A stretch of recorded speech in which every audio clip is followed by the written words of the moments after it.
Inilah Mata Najwa, kritik tanpa intrik.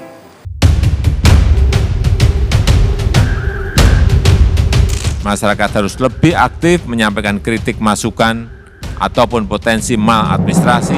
Dan kita memerlukan kritik yang terbuka, kritik yang pedas, kritik yang keras.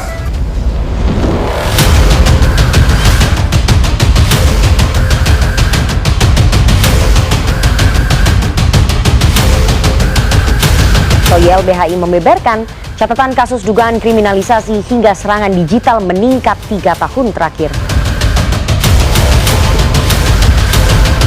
Saya minta kepada Kapolri agar jajarannya lebih selektif.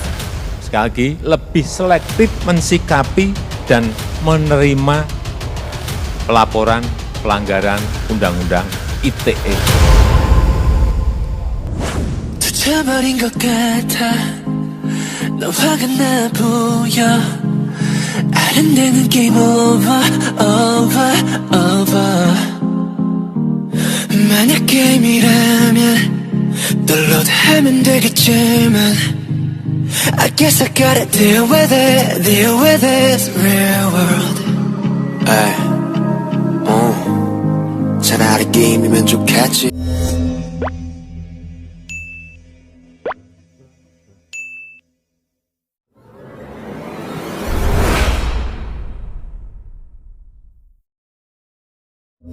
Assalamualaikum warahmatullahi wabarakatuh. Pembelajar daring yang hebat, berjumpa lagi bersama saya Bu Sri Utami.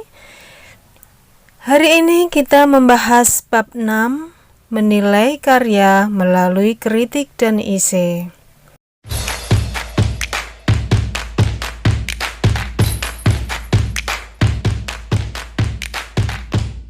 Diam dulu ya.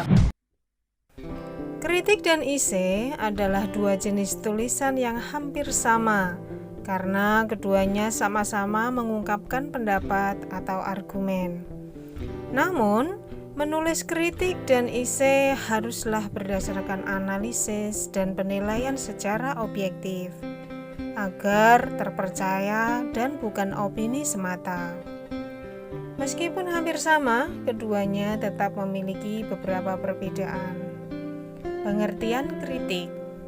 Kritik adalah tulisan yang berfokus pada penilaian karya yang berarti akan mengungkap kebaikannya juga, bukan hanya celaan tidak berdasar. Sementara itu, isi lebih mengarah pada cara pandang seseorang terhadap suatu persoalan, objek, atau peristiwa. Hal ini tentunya berbeda dengan kritik yang fokusnya adalah menilai karya.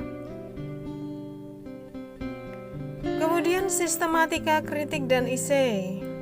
Berikut sistematika kritik dan isi yang masih berlandaskan struktur teks eksposisi.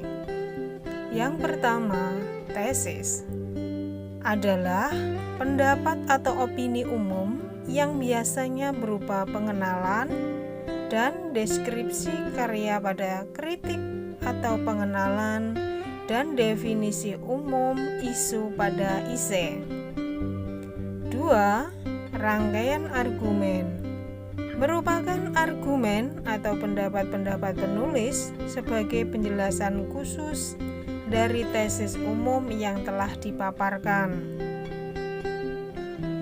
3. Penegasan ulang merupakan perumusan kembali secara ringkas mengenai tesis dan berbagai argumen yang telah disampaikan. Kemudian kaidah kebahasaan kritik dan isi. 1. Menggunakan pernyataan-pernyataan persuasif. 2. Banyak menyisipkan pernyataan yang menyatakan fakta untuk mendukung dan membuktikan kebenaran argumentasi penulisnya. 3. Menggunakan ungkapan dan pernyataan yang mengomentari atau menilai. 4. Banyak menggunakan istilah teknis yang berkaitan dengan topik yang dibahasnya. 5. menggunakan kata kerja mental. Misalnya, menegaskan, menentukan, memendam, mengandalkan, mengidentifikasi, mengingatkan. Selain mengikuti kaidah kebahasaan teks eksposisi secara umum, teks esai juga memiliki karakter khas.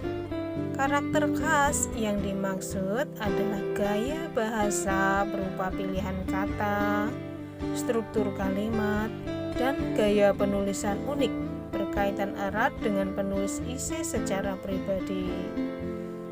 Demikian yang bisa saya bahas pada kesempatan hari ini. Terima kasih.